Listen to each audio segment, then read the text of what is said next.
again, ladies and gentlemen, Chaos Wolf here, and welcome back to the Elite Dangerous 1.4 beta servers. Now, as before with the Eagle, or the Imperial Eagle as it's actually called, I'm going to be taking a second look at the Federal Assault Ship. Now, as before, I have actually upgraded this to pretty much its maximum capacity. We have got 2 cargo racks in here just because I couldn't think of what else to put in there at the moment, but you can actually chop and change in here as to what you will or what you want to have. But I am actually going to go and sell that docking computer. Let's just sell these for the sake of it as well. So these individual things here are the different internal compartments that I'm really not sure what to do with. I mean, I could put some hull reinforcement packages on there, but that's going to just reduce the manoeuvrability of this ship. And I do prefer to rely on my shields more than my hull, but we'll just see how it goes. Now, as you can see, I have put, as always, A-rated everything apart from the life support, the sensors, and the shield cell bank. Now, as always, the reason I go for B-rated shield cell banks is because they have more charges but recharge less per use. The A-rated have fewer charges but recharge more per use. But I've never had a problem with the B-rated, and I do think the little and often, or the little and many, is better than the large and few. So what we're going to do is have a look at our internal hard points now, because I have tried something a little different, and as with the Imperial Eagle or the Eagle, I have actually gone for fixed weapons this time. I've gone for 2 fixed beam lasers, although I'm not quite sure how well that's going to work, considering that one's on the top of the ship and one is on the bottom. And I've also gone for 2 fixed railguns, because there is no other type of railgun, and I just wanted to try them out. Now, I'm not sure how well I'm going to be able to use this, but I'm willing to give them a go. I mean, I could have put fixed multi-cannons on here, but I don't think fixed multi-cannons are the way to go.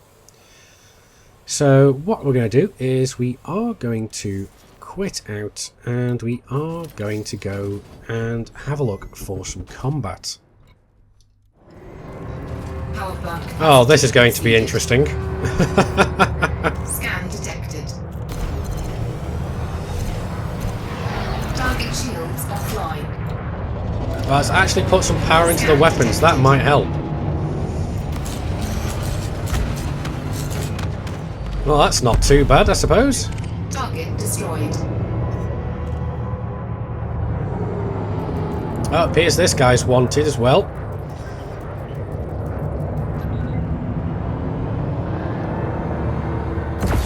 Target shields offline.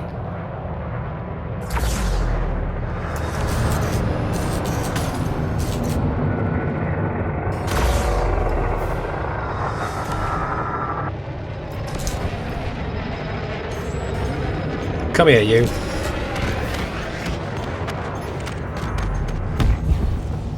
Well, these fixed weapons certainly do a lot more damage.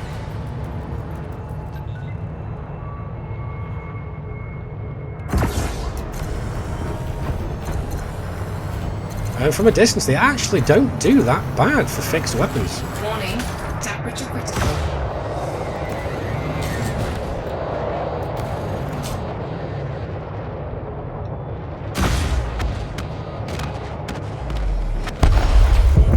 Target destroyed.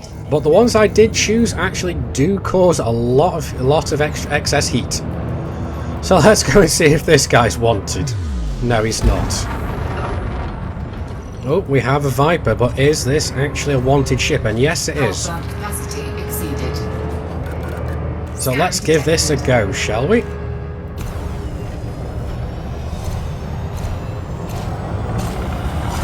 Warning, temperature critical.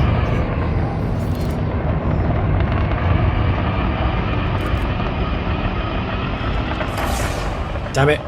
I'm really not a lot good at these delay weapons. Target shields offline. There we go, we got him.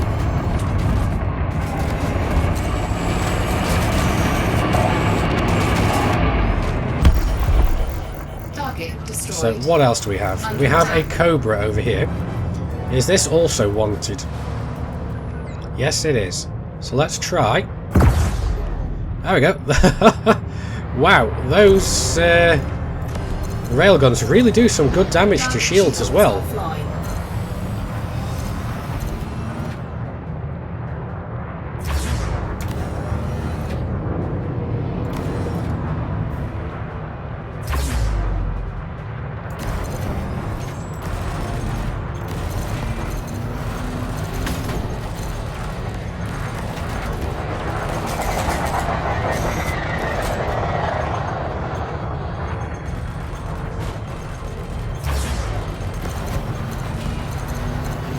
Warning, taking heat damage.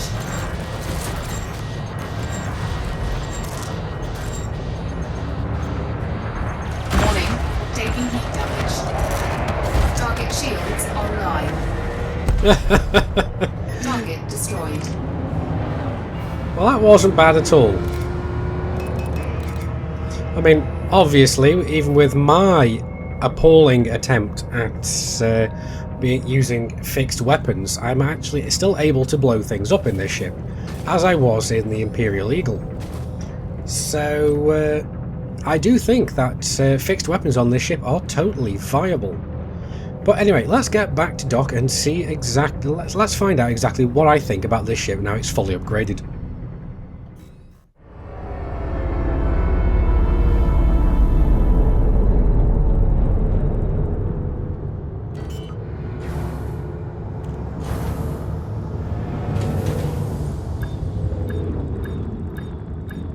Docking bay access is bi-directional.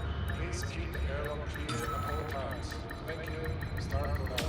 Docking successful. Engines disengaged. Now this thing wasn't as hard to put down as I remember it being before we actually upgraded it, so those thrusters really do help. But anyway, let's get inside and see what I think. Now we'll start off by having a look at its stats. Now with the best power plant we do actually get 25.2 megawatts of maximum power draw. And as you saw here, I am over that by a little over a megawatt. But due to actually using my my power settings, it is not a big deal. I even had power spare after that in case things go wrong with the power plant. Now we do have 3 empty internal compartments here, and you can fit them out however you wish.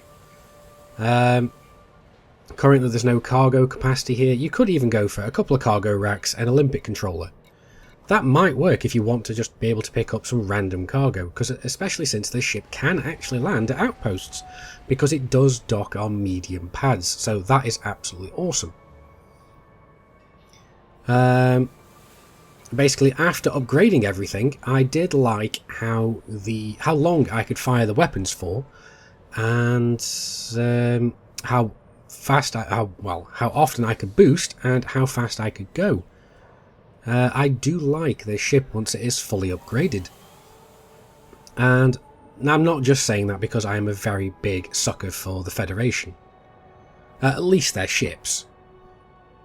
But it did perform really well, and it performed exceedingly well with the fixed weapons as well, much to my surprise.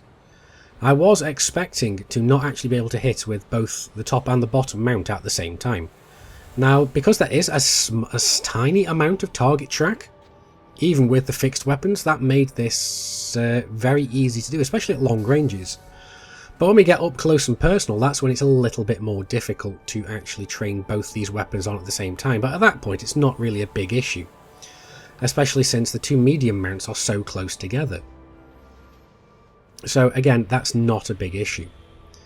And looking down at the jump range, again, this is around about 15 light years of jump range, but then again, that is without the extra 3 internal slots being filled. So that could quite possibly go down to about 14 or even 13 light years, but like I said, it is up to you what you do with these, and it is good enough to get you around. You're not expecting to go exploring in a ship designed primarily for combat. But yeah, this is an absolutely awesome little ship, and I do think maybe I will pick myself up on the live server. I'm not sure yet. We'll have to wait and see what I think of the Federal gunship. But anyway, I do hope you found this video informative. If so, please do hit that like button, it really does help my channel out. And if you haven't already, please do hit that big subscribe button to join the Wolfpack. You'll get notifications from whenever I release new videos.